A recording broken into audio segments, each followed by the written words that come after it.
오늘을 읽는 책, 문학평론가인 국민대학교 국문학과 정선태 교수와 함께합니다.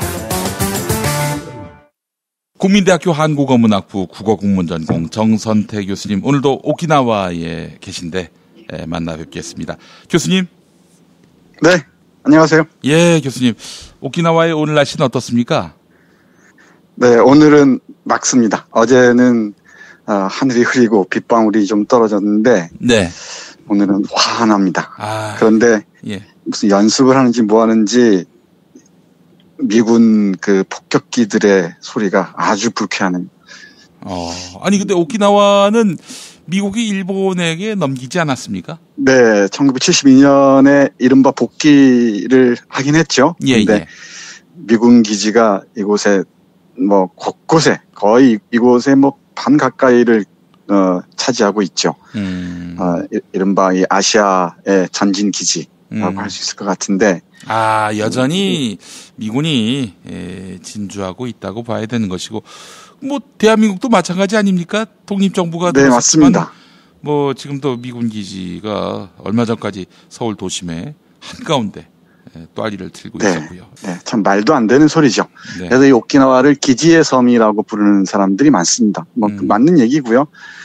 올 때마다 생각하는 거지만 미군 그 첨단 무기들을 볼 때마다 전율 그리고 뭐라고 설명할지 모르겠는데 막 화가 분노가 치밀어서 어쩔 줄 모르겠습니다. 정말 참 오키나와의 원원들이 그 치유받기 어렵겠어요. 그 환경이라면. 네, 아직도 잠들지 못하고 구천을 떠돌 겁니다. 저 소리에 벌떡벌떡 깨어나지 않겠습니까? 네. 네, 녹음 중에도 그런데 이 소리가 들릴지 모르겠습니다. 네, 알겠습니다. 교수님, 오늘 어떤 작품 소개해 주시겠습니까?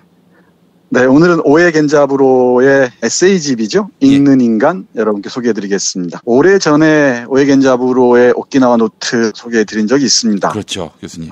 네, 재작년쯤 된 것 같은데 우리 오에 겐자부로는 일본을 대표하는 작가, 노벨상을 수상할 정도로 세계적으로 유명한 작가이면서 또 그야말로 살아있는 양심이자 지성입니다. 오키나와 문제를 둘러싸고도 오랫동안 발언을 해왔고요. 그리고 일본의 우경화에 대해서 지속적으로 비판해오고 있는 정말 그 살아있는 존경할 만한 지식인입니다. 소설로는 한국에도 많이 소개되어 있는데요. 오래전에 지금은 없어진 출판사에서 전집이 나오기도 했고요. 그리고 최근에는 여러 출판사에서 의미 있는 작품들, 오에 겐자부로의 작품들이 번역되고 있습니다. 대표적인 게 익사, 중요한 작품이죠. 그리고 만엔 원년의 풋볼, 개인적 체험, 체인지링, 우울한 얼굴의 아이 등등이 있는데 이 오에 겐자부로가 책을 어떻게 읽고 그 책을 통해서 어떻게 삶을 복원해 왔는지 그리고 이 고전들을 읽으면서 자기의 이 인생들을 어떻게 다시 세워왔는지에 대해서 쓴 묵직한 에세이집입니다. 책 좋아하시는 분들 그리고 오에 겐자부로를 좋아하시는 분들은 참고하시면 좋을 것 같다는 생각을 합니다. 책을 펼치면은 책 표지가 얼굴이기도 하지만 목차만 보면은 전체적인 얼개랄까요? 구성 그리고 이 내용들이 한눈에 보일 때가 많습니다. 그래서 이 책의 목차를 잠깐 보면 이렇습니다. 1부가 산다는 것, 읽는다는 것이고요. 2부가 내가 지독하게 읽는 이유로 나뉘어 있습니다. 그리고 그 작은 절 제목을 보면은 읽는 만큼 성장한 나날들 그리고 읽는다 고로 존재한다. 제가 딱 좋아하는 말입니다. 그리고 가장 아름답고 정확한 문체를 찾아서 그리고 나를 지키는 책 읽기 좀 더 볼까요? 인생의 모든 순간 책이 있었다. 그리고 오로지 읽고 쓰는 삶 그리고 마지막이 우리는 왜 읽는가로 나뉘어 있습니다. 근데 오에 겐자부로를 얘기할 때마다 더불어 말하는 게 바로 아들 히카리 얘기입니다. 이 히카리가 저하고 동갑내기입니다. 지금도 함께 살고 있는데 이 히카리가 그 뇌 쪽에 장애를 안고 태어났어요. 그래서 이 장애를 안고 태어나서 태어난 이 아들과 함께 살아가면서 이 깊은 고통 속에서 어떻게 책 읽기 그리고 이 심각한 장애를 가진 아이와 어떻게 살아가는가를 쓴 글들이 아주 많은데 소설에도 많이 그 관련된 이야기를 하고 그러는데 대표적인 게 익사하고 개인적 체험인 것 같습니다. 예. 역시 이 책에서도 장애를 안고 있는 그 아들과 살아오면서 책 읽기가 어떤 역할을 했는지 잘 보여주는 부분이 있습니다. 한번 그 부분을 잠깐 보겠습니다. 예. 그 장애를 가진 자녀를 두거나 또는 옆에 가까운 사람이 장애를 안고 있을 경우 주위 사람들이 힘겨워하는 경우가 많이 있죠. 네, 에세이집에서 책으로 버티고 책으로 구원받다라는 짤막한 글에서는 이렇게 씁니다. 커뮤니케이션이 안 되니까 얼마나 힘들겠습니까? 예. 힘들었을 때 책을 통해서 어떻게 구원받았는지 그리고 어떻게 버텼는지 하는 부분 잠깐 보겠습니다. 하지만 그러는 동안 책을 읽으며 도움을 받았어요. 괴로울 때는 주로 책을 읽습니다. 우선은 생활을 해나가야 하기에 소설을 씁니다. 어떻게 쓸 것인가? 읽고 있는 책을 실마리 삼아 내 생활을 쓴다. 아이를 중심으로 쓴다. 라는 식으로 써왔어요. 그럴 때 집사람이 강인한 사람이라는 것이 참으로 고마웠습니다. 경제적인 면에서는 우리가 해낼 수 있는 범위 내에서 살았습니다. 집사람은 제게 돈이 없다는 말 같은 걸 하지 않았어요. 제가 그쪽에 둔감하니까. 혹은 의식적으로 둔감하도록 노력하고 있으니. 그런 식으로 몇십 년이나 살아왔습니다. 지금도 저 같은 순문학 소설가는 생활이 순탄하지 않아요. 특히 젊은 작가들은 힘들 거라고 짐작합니다. 누구나 그런 괴로운 상황에서 그 모든 것을 뚫고 나갈 듯이 살아가며 소설을 씁니다. 그런 태도로 어떻게든 자신을 책찍질합니다. 그리고 거의 팔릴 가능성이 없어 보이는 작품 한 권을 씁니다. 제 경우 특히 이때는 윌리엄 블레이크를 먼저 읽었어요. 그 즈음 아들이나 저나 집사람마저 알아챌 수 없는 이상한 고통을 느끼고 있음을 눈치챘고 이 상황에 어떻게 대처해야 할까 궁리했어요. 이렇게 얘기합니다. 그 장애를 가진 아이와 살아가면서 힘겨울 때마다 윌리엄 블레이크의 시를 읽으면서 생을 버텨왔고 그걸 그 자신의 삶을 소재로 해서 소설을 써왔다는 것입니다. 예. 오해 겐잡으로 뿐이겠습니까마는 책을 통해서 또 좋은 작품을 통해서 힘겨운 고통의 국면들을 헤쳐온 사람들이 적지 않죠. 그 생생한 모습이 읽는 인간이라는 책에 그냥 그대로 드러나 있습니다. 우리 김 PD에게는 어쩔지 모르겠는데 예. 인생의 책이라는 게 한 권쯤이 있게 마련입니다. 어떻습니까? 우리 김 PD는 인생의 책이라는 게 있을까요? 많죠, 저야. 이렇게 저렇게 읽은 책도 있고, 또. 네, 성경은 말할 것도 없고. 예. 네. 성경을 책으로 보진 않습니다. 일단 기본적으로. 그 자체가 역사고 네. 문화고, 또, 네. 진리를 탐구하고자 하는 사람들에게는, 책, 경전 그 이상의 것이기도 하니까요. 그래서 그건 책으로 네. 제가 생각하진 않고, 네. 전 참 역사와 시대를 관통하는 그런 고전들도 굉장히 좋아하고, 그리고 또 무엇보다도 이 현대사를 다룬, 그런 책들. 우리에게는 먼지가 덮여 있다 뿐이지 이걸 다 들춰내면은 오늘 우리 시대의 이야기가 되는 그 현대사에 대한 그런 고찰들, 이런 책들에게서 굉장히 많은 깨우침과 또 도전을 받고 있는 것입니다. 예. 네, 그렇군요. 현대사 쪽에 관심이 많으시군요. 저도 역사에 당연히 관심이 많죠. 근데 네. 이 오해 겐자브르 경우에는 어렸을 때 읽었던 허클베리 핀의 모험이 자신의 인생 행로를 바꾸는 방향타가 되었다고 얘기를 해요. 예. 이 허클베리 핀의 모험을 많은 분들이 읽으셨겠지만은 이 허크가 짐이라는 이 노예와 이 모험을 떠나는 거 아닙니까? 예, 예. 정확히 말하자면은 그 당시 공식적으로 재산이었던 노예와 도망쳤으니까 범죄자가 되는 거죠, 허크가. 예, 예. 그래서 교회에서는 남의 재산을 훔치면 지옥에 간다고 배우잖아요. 예. 그 말을 들었을 때 이 허크가 얘기하는 부분이 있습니다. 아주 유명한 부분인데 잠깐 볼까요? 예. 나는 숨을 죽이고 1분간 가만히 생각했다. 그리고는 마음속으로 이렇게 말했다.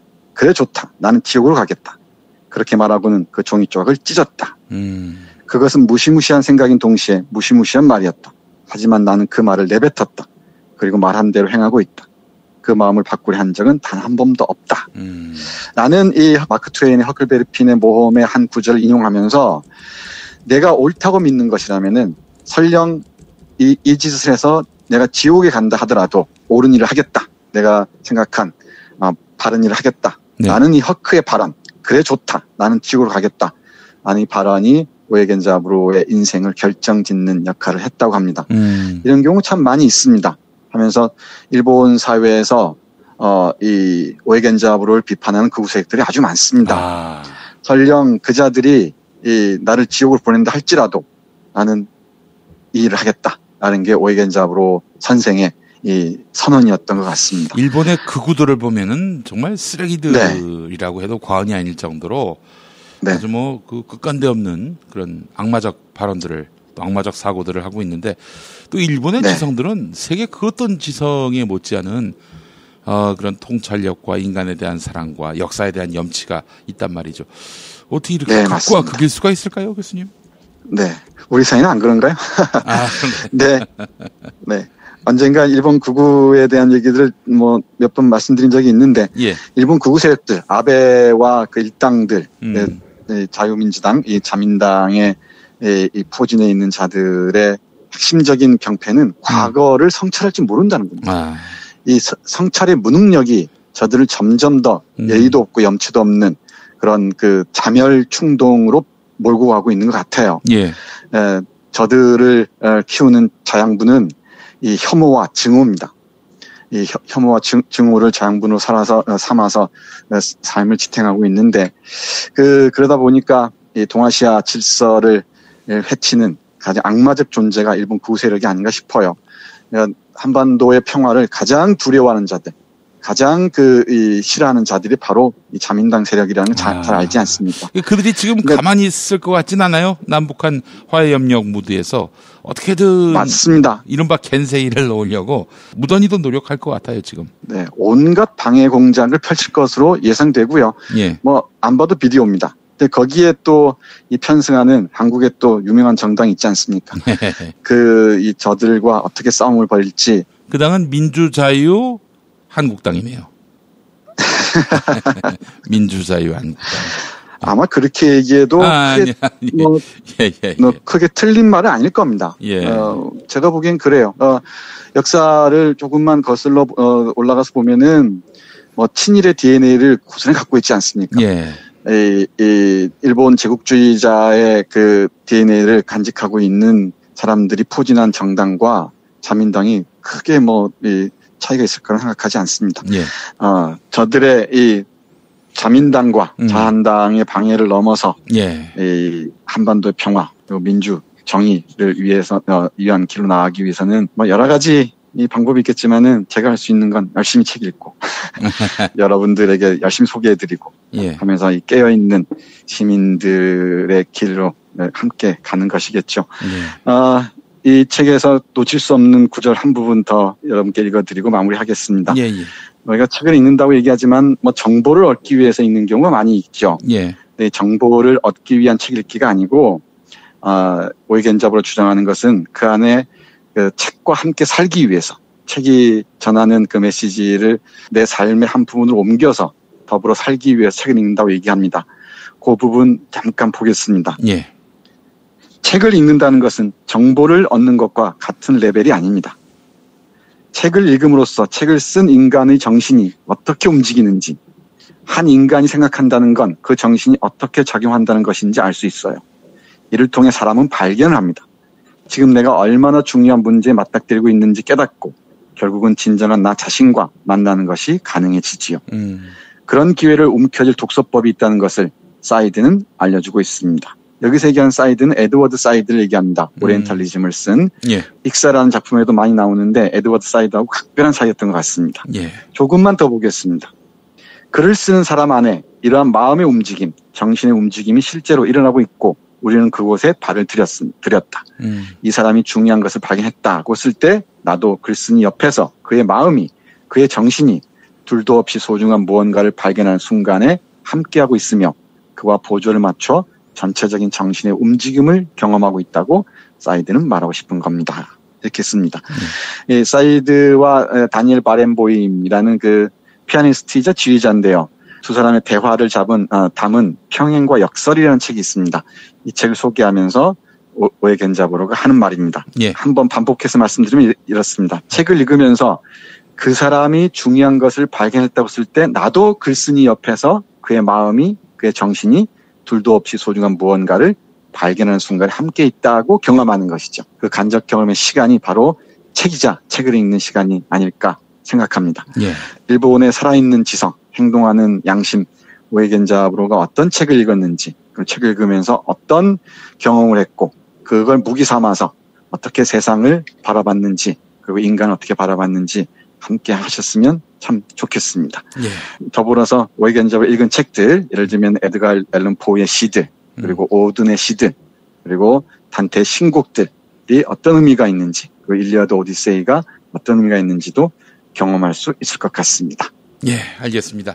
아이고, 교수님, 오키나와에서 이렇게 또 귀한 시간 내주셔서 감사합니다. 네, 고맙습니다. 내일 뵙겠습니다.